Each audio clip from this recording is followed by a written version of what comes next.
Alguns juízes do STF fizeram um vídeo em comemoração aos 37 anos da Constituição. E realmente esse vídeo tinha que ser feito, afinal de contas, aniversário da Constituição. Só que a maioria desses juízes não deveriam estar ali naquela posição. Muito importante comemorarmos os 37 anos da Constituição Federal. Representa o período de institucionalização do Brasil que se recompôs a partir do período ditatorial. Olha só, ela não parece com aquele personagem do Bento Carneiro, vampiro brasileiro? Parece, olha só. Olha como parece. Olha lá. Ó. Aquela aqui, ó, fizeram a comparação, ó, colocaram lado a lado. Olha como parece, rapaz, que coisa, hein? Meu Deus. Bom, vamos continuar ali com o videozinho. Por isso eu valorizo muito esse produto, um momento tão importante da vida brasileira, em que se institucionalizou o Estado Democrático de Direito, fazendo boas sínteses. Ela é o contrato que funda a relação entre a sociedade brasileira e o Estado. A Constituição de 1988 proporcionou um conjunto de conquistas muito importantes. É uma Constituição que assegura direitos para todos, assegura direitos sociais, nós temos debates tão importantes. Mas a Constituição por si só, ela não garante nada. Tem que ter aqueles que a façam valer. São os chamados guardiões da Constituição. Que eu hoje só vejo dois representantes ali, que é o André Mendonça e o Fux. Essa aqui é a verdade. Por exemplo, é uma das constituições do mundo que se dedica à livre iniciativa, que é importantíssimo para o crescimento nacional. Organiza as instituições do Estado e também as instituições sociais de um modo geral. A Constituição é uma garantia de cada brasileiro e cada brasileira. Meu artigo preferido não poderia deixar de ser o artigo 5º da Constituição. Artigo 5º? Meu Deus, isso parece um certo sarcasmo, né? Ter escolhido o artigo 5º. Vamos ver se mais alguém vai escolher o artigo 5º. Olha só, eu estou até aqui com a Constituição aberta em PDF. Olha só, artigo 5º. Garantindo-se aos brasileiros e aos estrangeiros residentes no país a inviolabilidade do direito à vida, à liberdade, à igualdade, à segurança e à propriedade nos termos seguintes. Eu não vou ler os termos seguintes. É mesmo? Garante a liberdade, a igualdade, a segurança. Que me digam quem está preso injustamente, né? E o Clezão que foi morto, até acho que foi a PGR, né? Pediu uma soltura porque ele estava doente, muito debilitado, e foi negado esse direito ao Clezão. Isso é um sarcasmo, pode acreditar.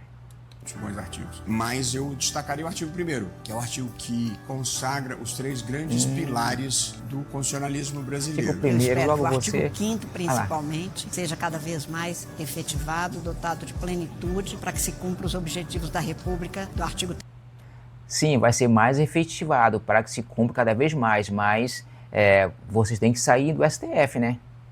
Terceiro desta Constituição. Por isso, um dos meus dispositivos prediletos, entre outros, é um dos incisos do artigo 214 da Constituição, que trata do patrimônio cultural brasileiro, dos bens imateriais que formam a nossa identidade nacional e se refere aos modos de ser, estar e viver. Será que também é um sarcasmo escolher o 214? Porque teve as depredações lá no Congresso e destruíram, segundo eles, patrimônio público, peças históricas. Eu gosto muito do artigo 170. Né? Ai, 170. Não podia ser diferente. Lula, o Dino, o Nhônio, escolheu o artigo 170. Ele, que é comunista, não poderia ser diferente. Ai. Trata da ordem econômica. porque ali está fincada a ideia de que não existe desenvolvimento econômico sem levar em conta fatores sociais, fatores humanísticos, outros interesses, outros direitos que fazem com que nós possamos falar verdadeiramente de progresso. Olha, coloca lá no Google comunismo, aí, porque o Dinho, ele é comunista, aí você vai entender o porquê que ele escolheu o artigo 170. Acho que é o artigo 5º, é fundamental, inclusive tudo aquilo que diz respeito ao capítulo do judiciário, o sistema de divisão de poderes e, claro, não podemos deixar de falar do papel do Supremo Tribunal Federal. Para mim, o artigo mais importante é esse que estabelece que um dos fundamentos da República é a dignidade da pessoa humana. Mostra que, acima de tudo, os juízes devem saber direito, mas devem ser sensíveis acima de tudo. Só que me parece que a maioria dos juízes do STF primeiro tem que saber direito e depois realmente ter empatia, respeitar o direito de terceiros. Agora sim, eu vou colocar em resposta a esse vídeo dos juízes do STF, o pastor Silas Malafaia. Olha só. O STF gravou um vídeo e, para nossa surpresa, Alexandre de Moraes diz que o artigo predileto dele é exatamente o 5º, que trata, dentre outras coisas, da liberdade de expressão. Então, realmente é uma piada. Mas, pastor, a minha pergunta... Para ela foi piada, para o pastor uma afronta e para mim eu acho que foi sarcasmo. Senhor, a minha pergunta para o senhor ainda se refere a como está o andamento hoje, qual a sua sensação sobre o andamento da questão da anistia hoje na Câmara dos Deputados. Há maioria para uma anistia ampla, geral e restrita, ou a gente está falando de dosimetria? Nós estamos aqui preparando um documentário sobre o 8 de janeiro e uma coisa que é bastante comum em todos os depoimentos daquelas vítimas, né, ali do 8/1, é quantas pessoas completamente inocentes estavam ali naquele momento e o que elas já pagaram, né? Como é que a gente nunca vai conseguir ressarcir essas pessoas? E agora, ouvir falar em dosimetria causa até arrepio, né? Porque depois de tudo que essas pessoas sofreram. Então, como que o senhor avalia que está a repercussão agora dentro da Câmara e, de fato, as chances aí da gente ter uma anistia ampla, geral e restrita? Bem, deixa eu dizer para você uma coisa. Não existe golpe contra patrimônio. Golpe é contra o mandatário. Todos os especialistas dizem, deixa eu começar daqui, que para se dar um golpe de Estado, nem a Marinha e a Aeronáutica juntas conseguem. Tem que ter o Exército, tem que ter tanque, granada, metralhadora, bomba e homens. Você para pensar, donas de casa, idosos, querendo dar golpe, eu não canso de repetir que a esquerda em Brasília fez pior do que o dia 8, 2006. Tentaram invadir o Congresso, quebra-quebra, gente ferida. 2014, tentaram invadir o STF, 30 policiais feridos, 8 em estado grave, um monte de gente ferida. 2017, tacaram fogo no Ministério da Agricultura, foi um rebu. Ninguém foi preso nem por dano ao patrimônio. Isso é uma vergonha, gente. Isso é uma afronta à inteligência de qualquer brasileiro. Que golpe! Quem tentou derrubar Lula? No dia 8/1, Lula estava livre e solto em Araraquara, vendo buraco de chuva, para sair de Brasília porque foi avisado. Olha, isso aí que o pastor Silas Malafaia está falando faz todo o sentido. Dia 8 de janeiro, aconteceu aquela arruaça em Brasília, no Congresso. Tudo arquitetado por alguém. Não foram os patriotas de bem, mesmo porque em vídeo você percebe ali quem estava depredando e quem estava dizendo, nós não estamos depredando, não estamos destruindo nada, e tentando impedir que outras pessoas destruíssem Pergunta a Ana Cristina, ela vai dizer muito bem sobre essa história aí, de quem incitou, de quem arquitetou isso aí. Agora, então Lula estava no interior de São Paulo e ele ficou sabendo disso aí no mesmo dia que estava lá, estava acontecendo em Brasília. E ele já tinha um documento preparado para assinar, intervenção em Brasília. Como é que pode isso? Você consegue me explicar? Eu até deixei o vídeo aqui preparado, ó, olha só. Olha só. Esse vídeo aqui, ó. Ó. Aquelas pessoas que nós chamamos de fascistas, nós chamamos essas pessoas de tudo que é abominável na política. Aí ele já está sabendo. Eu vou avançar um pouquinho o vídeo, ó. Invadiram. Vocês com democracia, de nazistas fanáticos, fizeram o que nunca foi feito na história desse país. Viu? E ainda está mentindo. É importante lembrar que a esquerda brasileira já teve gente torturada, já teve gente morta, já teve gente desaparecida e nunca vocês leram alguma notícia de algum partido de esquerda, de algum movimento de esquerda invadisse o Congresso Nacional, a Suprema Corte e o Palácio do Planalto. Tá vendo? Mentindo descaradamente. O pastor Silas Malafaia citou ali 3 datas que depredaram, colocaram inclusive até fogo, teve até confronto com militares. Eu, um tempo atrás, quando saiu esse burburinho todo aí, eu pesquisei, eu vi os vídeos, a esquerda entrando em confronto com policiais, quebrando, depredando tudo. O Lula, o que ele mais sabe fazer é mentir.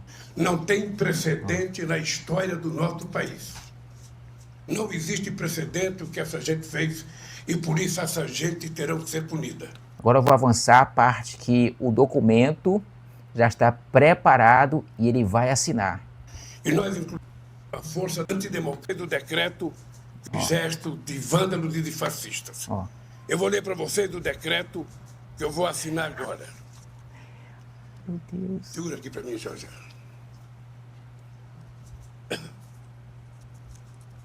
Decreto. É a Janja, aquele ali? Ah, tava com o cabelinho pintado de amarelo, né? Loiro. Tá vendo? O documento já pronto, ele vai ler e vai assinar. Só que eu não vou perder esse tempo, não. É só para vocês verem esse vídeo. Decreto a intervenção federal no Distrito Federal com o objetivo de pôr termo ao grave comprometimento da ordem pública. Viu? Acontecendo depredação lá em Brasília. Lula fica sabendo. Companheiro, agora vamos lá. Me dá o documento aí que eu vou assinar. Foi desse jeito. Em que especifica. Limite federal os meios necessários para a confecção 2 páginas. da intervenção. Cadê? Vai assinar ou não vai? Eu tomei a decisão de vir a Araraquara, porque eu estava em São Paulo e antes de voltar a Brasília. Eu tomei a decisão de vir para Araraquara, porque eu não poderia estar em Brasília. Vocês sabem por quê, né? Bom, vamos lá com o Silas Malafaia. Que ia ter uma manifestação. E outra, Clezão era membro da minha igreja em Brasília. Clezão não é subversivo, nem queria dar golpe. Ele foi ver o que estava acontecendo. E na hora do corre-corre, correu para uma das repartições que estava aberta, quebrada, para se esconder e foi preso no pacote. E Alexandre de Moraes, a pedido da Procuradoria, não liberou ele com doenças graves de coração. Tem sangue inocente na mão desse ditador. Isso é grave demais. Tem pessoas depressivas, tem pessoas doentes, presas numa das maiores injustiças da história do nosso país. Então, dosimetria de pena é conversa fiada para boi dormir. Eu não sou boi. Quer dizer que o Supremo comete um erro crasso de penas de 16, 17, 14, 13 anos, e é o Congresso que vai corrigir. Isso não compete ao Congresso. O que compete ao Congresso, o artigo 48, inciso 8, é concessão da anistia. E a anistia não é parcial. Para você ter uma ideia, Bolsonaro e Débora foram réus e condenados nos mesmos crimes, os 5 crimes. Isso é uma vergonha, e a maioria das pessoas também. O que muda é a dosimetria. Bolsonaro pegou 27 anos e Débora 14. Não tem como dar anistia para uns e não dá para outros. Isso é conversa, isso é lorota de quem é inimigo de Bolsonaro, de quem odeia a direita. Então, para mim, a dosimetria vai ser enterrada. Vai ser enterrada, na minha opinião. E vai caber, então, a discussão da anistia. Para mim, o relator, o Paulinho, vai apresentar essa conversa fiada, o plenário vai derrotar e vai ter substitutivo pedindo anistia. Porque não tem outra saída. Gente, em 1979, foi dada anistia ampla, geral e restrita para quem? Sequestradores de embaixadores, guerrilheiros assassinos que mataram gente, assaltantes de banco. Segundo Gabeira, pelo menos esse cara teve decência e caráter, que participou disso. Nós não queríamos democracia. Nós queríamos dar um golpe do Estado proletário, de fundar o comunismo. E até para os torturadores do regime militar, todo mundo ganhou anistia. Como é que agora não querem dar anistia para dona de casa, para trabalhador, para idoso, para Bolsonaro? Isso é uma vergonha, gente. Nós estamos assistindo a uma vergonha. É competência do Congresso e nós temos que pressionar, mandar e-mails. Hoje eu solto um vídeo, está lá o e-mail de tudo que é deputado, para o pessoal mandar e-mail, anistia já. É a pressão, é o que nós vamos fazer amanhã, pressionar o Congresso, que nós não temos outra saída. Essa que é a verdade pura, total e absoluta. Alguém pode até não gostar dele, mas o que ele fala é baseado em fatos e nada mais a dizer, porque ele já disse tudo que todo cidadão de bem gostaria de dizer. Então eu fico por aqui, fiquem todos com Deus e fui.